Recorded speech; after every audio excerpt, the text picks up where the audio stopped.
मैं अक्सर बच्चों से एक बात पूछता हूं कि आप में से कितने बच्चे वैसा ही वैवाहिक जीवन चाहते हैं जो आपके माता पिता का है।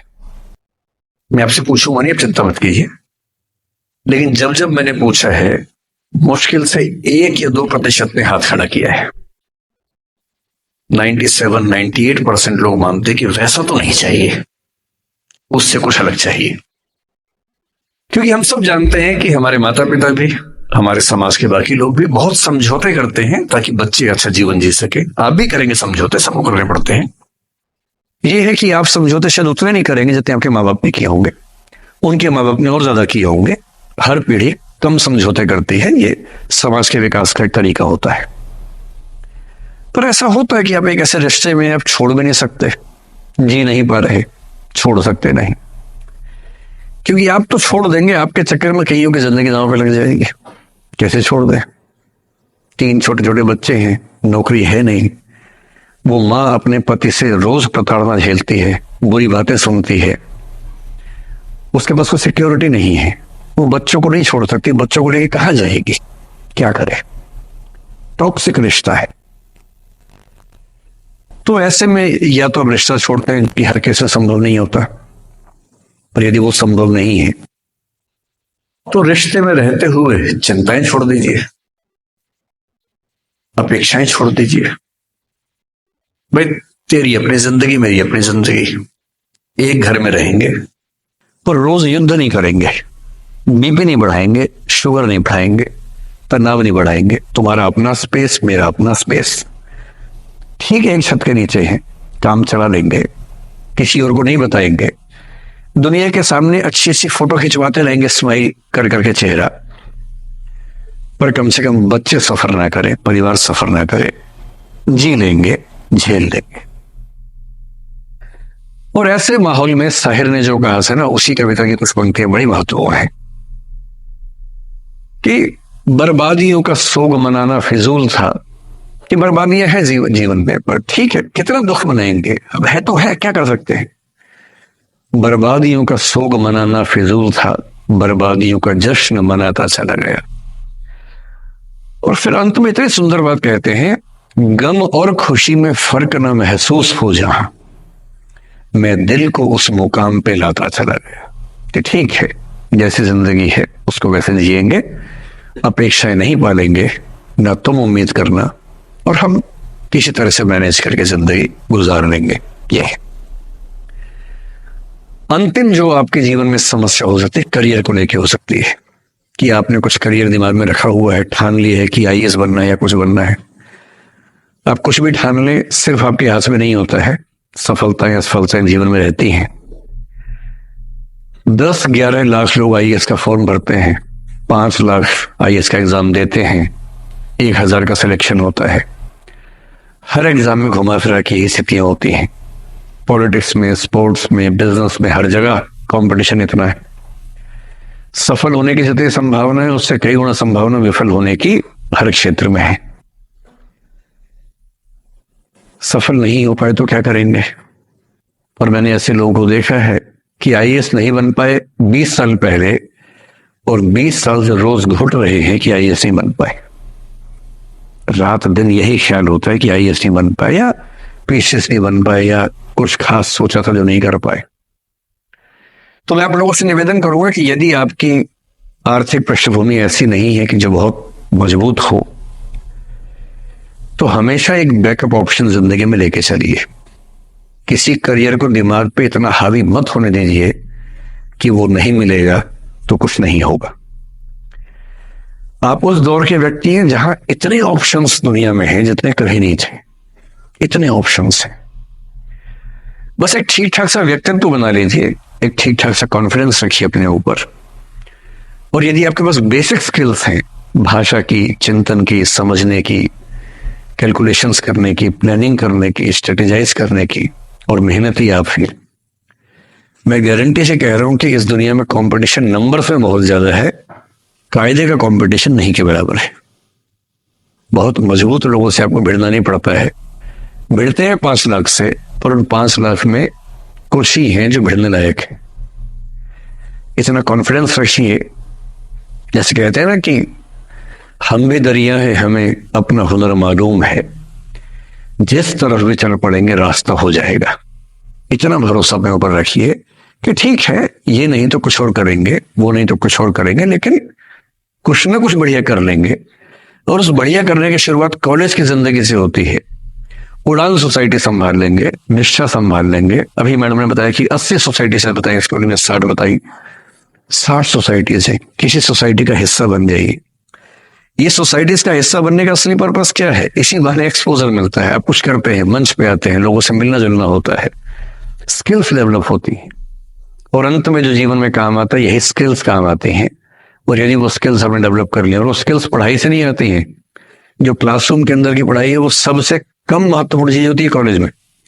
कॉलेज में सबसे ज्यादा महत्वपूर्ण है ये अपॉर्चुनिटीज, लोगों से बात करना, कुछ ऑर्गेनाइज करना, कहीं फेल होना, कहीं पास होना, वो सब करते रहिए।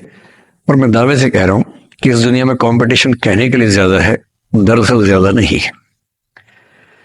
पूरी बात का सार ये है कि किसी की भी जिंदगी फ्लैट नहीं होती है, उसमें कर्व्स आते रहते हैं, ऊंच नीच सबकी जिंदगी में आती है। मैंने भी कम नहीं झेली है, आज मैं यहां खड़ा हूं ऐसे नहीं खड़ा हूं, कुछ तो झेला ही होगा, मैंने भी ठीक ठाक झेला है। जिस उम्र में आप मौज मस्ती करते हैं, मैंने उस उम्र में कैलकुलेटर बेचे हैं। मैं सेल्समैन रहा हूं 17 की उम्र में, और मैं बिजनेस फैमिली से नहीं हूं। बिजनेस फैमिली से बच्चों को 17 में काम पे लगा देते हैं। मैं तो नौकरी पेशा परिवार से था, कुछ समस्याएं थी तो सेल्समैन बन के घर घर में जाके बेचना पड़ता था। तौहीन भी होती थी, लोग धिक्कारते भी थे, मजाक भी उड़ाते थे। वो समझे ना है, अपना खर्चा 17 की उम्र से खुद उठाया है, क्योंकि घर में दिक्कत थी। तो क्यों मांगू मैं घर से पैसे भाई, जब मुझे पता है कि मेरे घर में दिक्कत थी उस समय, क्यों मांगू? आपकी जिंदगी इस दुनिया के करोड़ों अरबों लोगों से बेहतर है, कुछ एक लोगों से खराब है। केवल उन कुछ एक पे ध्यान मत दीजिए, उन करोड़ों पे भी ध्यान दीजिए जिनसे अच्छी आपकी जिंदगी है। और इतनी कुव्वत आपके अंदर, आप इस देश के सबसे अच्छे विश्वविद्यालयों में से एक, दिल्ली विश्वविद्यालय के सबसे अच्छे कॉलेजेस में से एक हंसराज कॉलेज में विद्यार्थी हैं। ये मजाक नहीं है, आप इस देश के एलीट हैं, एलीट। इस कॉलेज और यूनिवर्सिटी का नाम बोलते ही कितने बंद दरवाजे खुल जाते हैं, आपको अंदाजा नहीं है, आगे जाके समझ में आएगा। बस इतना करना है कि जब जब जिंदगी नीचे की तरफ जाए, थोड़ा सा हौसला बना के रखिए। कुछ ही दिन की बात होती है, हर चीज कुछ ही दिन की होती है। बहुत अच्छे वक्त में और बहुत बुरे वक्त में एक ही वाक्य कॉमन याद रखिए, कुछ दिनों की बात है, ये वक्त गुजर जाएगा। बहुत अच्छा हो तब भी ध्यान रखना है, आदत नहीं बनानी। बहुत बुरा हो तब भी ध्यान रखना है, ये सब खत्म हो जाएगा। सोशल मीडिया पर ट्रोलिंग आजकल का एक नया सच है, जो आप लोग बड़ा मुश्किल होता है जब झेलते होंगे। आपने एक फोटो अपलोड की, कोई लाइक ही नहीं कर रहा है, आप बार बार देखने घूमोगे लाइक किया कि नहीं किया। दोस्तों को फोन करें, लाइक कर, तो लाइक कर, तो भी लाइक कर, चल 5 लाइक करवाए, 8 लाइक करवाए, नहीं लाइक हो रहा। फिर आपने कुछ ऐसा बोला, किसी ने उसकी छोटी सी क्लिप काट के चला दी, और आप अचानक सबकी नजरों में किरकिरी बन गए। गालियां पड़ रही हैं, आलोचनाएं हो रही हैं, लाखों लोग फतवे जारी कर रहे हैं आपके ऊपर। इतनी बेचैनी होती है इस दौर में। पहले के दौर में ये नहीं था, आपने कहीं कुछ बोला खत्म हो गई बात, अब किसी ने रिकॉर्ड कर ली, सोशल मीडिया पे आ गई, खत्म ही नहीं हो रहा। राइट टू बी फॉरगॉटन हमारे देश में है नहीं, और प्रैक्टिकली संभव भी नहीं है। कैसे आप उसको अप्लाई करेंगे? आप कभी ना कभी कुछ ऐसा बोलेंगे, या तो गलत बोलेंगे या उसमें से कोई क्लिप कोई काटेगा, इतनी गालियां पड़ेंगी और पहली बार जीना मुश्किल हो जाता है। मैंने आज से 7-8 साल पहले 1.5 साल तक एंजाइटी की दवाइयां खाई हैं, जबकि मैं बहुत ही मस्त वाला किस्म का आदमी हूं, मैंने खाई हैं।